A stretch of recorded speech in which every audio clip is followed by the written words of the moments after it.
Hello, I'm going to present a couple of poems from my new collection, Bellcow Ballads, subtitled A New Spoon River Anthology for the year 2020. But first, a word of introduction.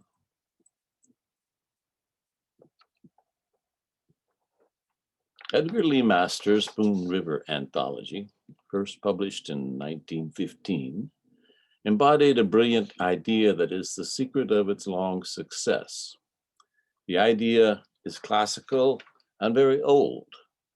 Voices of the Dead were first embodied in the Greek anthology that spans the classical and Byzantine periods of Greek literature. It was Masters' good fortune to stumble on the idea of bringing it back to life in the rural America of the first decades of the 20th century. The idea worked. In 100 years, Spoon River Anthology has never been out of print. My own idea was to extend Masters' notion and create a similar anthology for the year 2020 in another part of rural America, namely Oklahoma.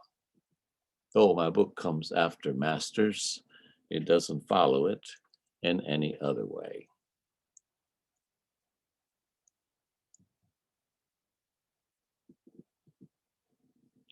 The first poem is called Ruth Emmeline Rather, who was born in 1842 and died in 1894. I'm the oldest burial in Wright Cemetery, and Wright's the oldest graveyard in town. My stone still stands, though grown over with brush and those cedars that love a grave. One tried to push over my stone, but I pushed back.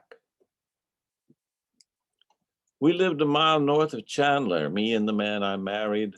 I was Bill, rather, like me, from Loudoun County, Tennessee. And we were married by the JP, John B. Waller. He wrote our names out by hand, and that's where I learned to spell my middle name. My thoughts go back to the farm on Town Creek, Lenoir City, Loudoun County, Tennessee. My pa was John Carter, thrice married and 30 kids. I see their corpses laid out in a ditch like sprats in a tin. My ma was Jane McCarroll, the brood mare. 16 of those kids were hers. And Paul was a Whig politician, served in the legislature, owned land all up and down Town Creek. In the picture they made of me, I'm wearing my town dress, the simple white collar marked by a brown stone brooch. It fits me like a tent. You see how the top divides over my hips, wide as the butt of the mule we used to plow with. 7 kids I had that lived. I won't tell how many died. Bill never made a dime, never owned an acre of land. 1 year after I passed, he offered half the crop to anyone who'd pick his 10 acres of cotton. Later, he sued the Santa Fe when a train ran over his cow.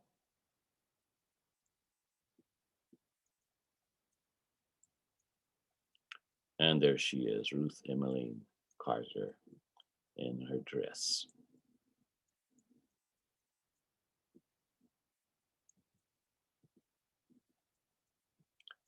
The second poem is called Little Malone Girls. They lived from 1892 to 1894, barely 2 years.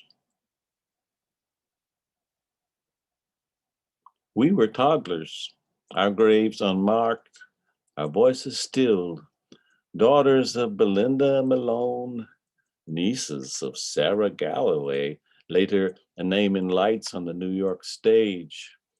Sarah, a girl that our parents had raised after her mother sickened so young. In New York, she married that millionaire Thornton Stanhope Alexander, and plain Sarah Galloway became Estabrook Alexander. Her photo as a prairie rose appeared in Mumpsy magazine in profile, the classical arch of her nose matching the strong thrust of her bosom, and Belinda Malone acquired a four-barrel name, Belinda Gardner Galloway Malone. In her photo, she's richly dressed with a helmet sporting an ostrich feather. It was Belinda who was the mother of us all, and we rejoiced in her good fortune.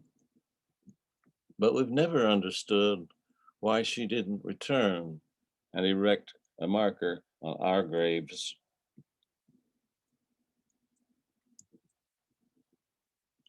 And here's Sarah Galloway or Estabrook Alexander in profile.